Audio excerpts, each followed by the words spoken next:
Rich Dad Poor Dad. What the rich teach their kids about money that the poor and middle class do not, by Robert T. Kiyosaki.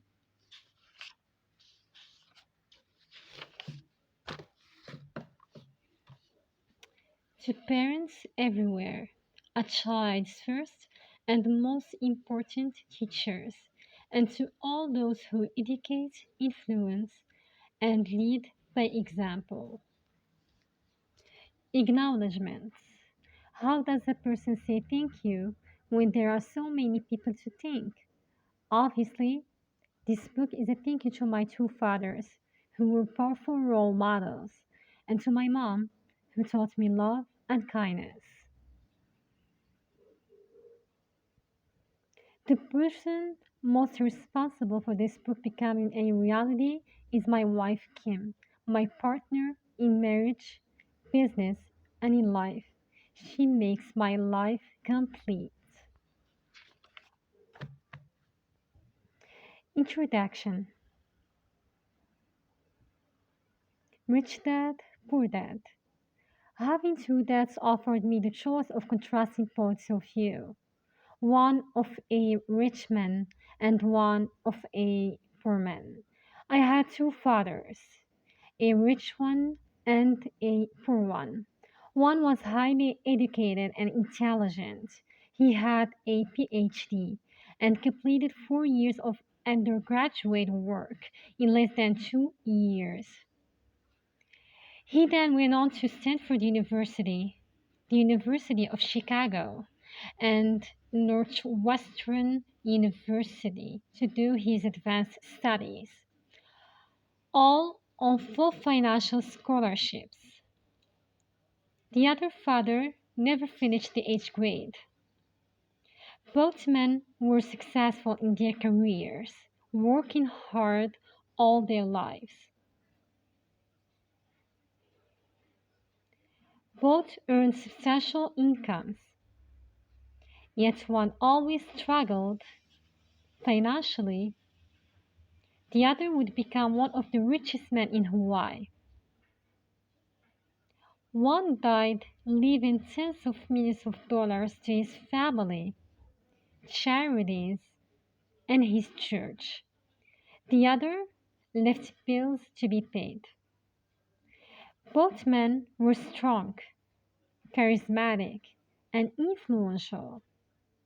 Both men offered me advice, but they did not advise the same things.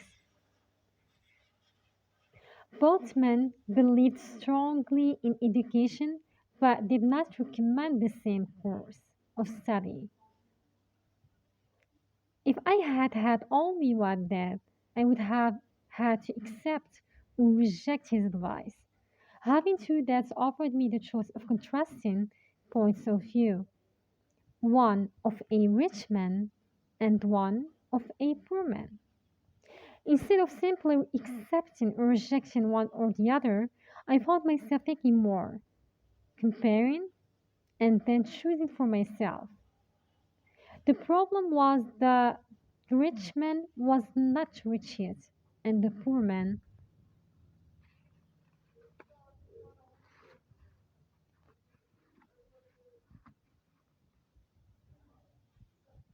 was not yet poor.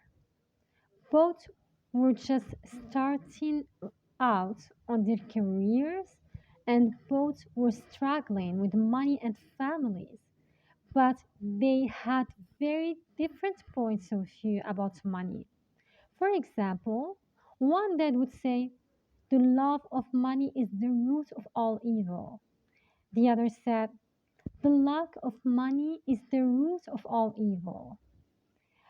As a young boy, having two strong fathers both influenced me was difficult.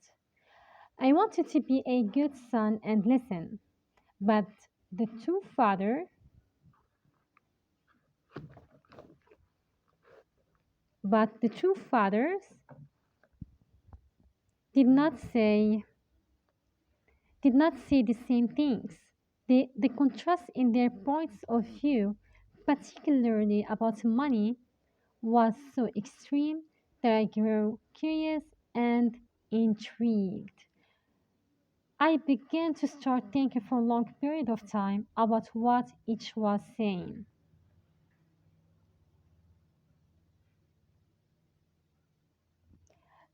Much of my private time was spent reflecting, asking myself questions such as, why does he say that?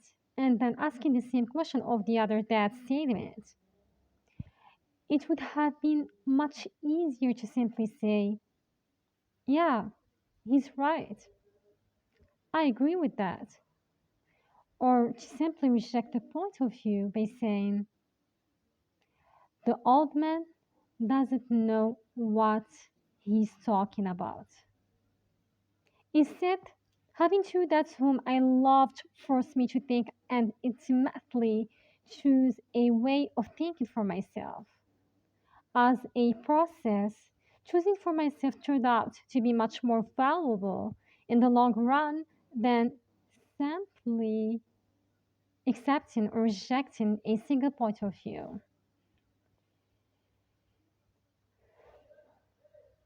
One of the reasons the rich get richer, the poor get poorer, and the middle class struggles in debt is that the subject of money is taught at home, not in school.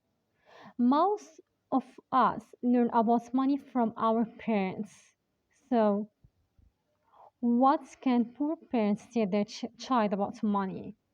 They simply say, stay in school and study hard.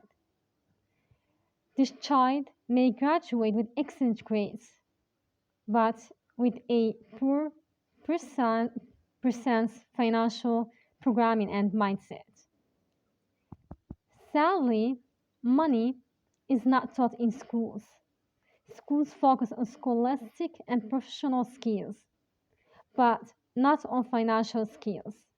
This explains how smart bankers, doctors, and accountants who earn excellent grades may struggle financially all of their lives. Our staggering national debt is due in large part to highly educated politicians and government officials making financial decisions with little or no training in the subject of money. Today, I often wonder what will soon happen when we have millions of people who need financial and medical assistance. They will be dependent upon their families or the government for financial support. What will happen when Medicare and Social Security run out of money? How will a nation survive if teaching children about money continues to be left to parents, most of whom will be or already are poor? Because I had two influential fathers, I learned from both of them. I had to think about each dad's advice, and in doing so, I gained valuable insight into the power and effect of one's thoughts in one's life. For example, one that had the habit of saying, I can't afford it. The other that forbade those words to be used. Insisted, he insists. I ask, how can I afford it? One is a statement and the other is a question. One lets you off the hook and the other forces you to think.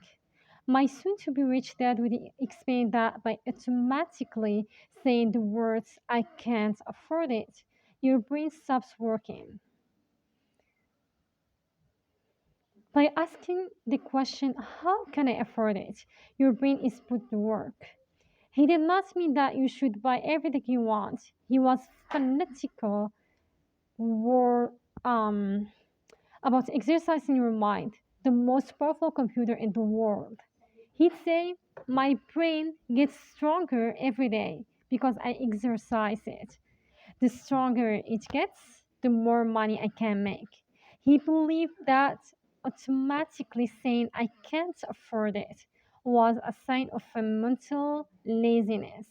Although both dads worked hard, I noticed that one dad had a habit of putting his brain to sleep when it came to finances, and that one dad grew stronger financially, and the other grew weaker.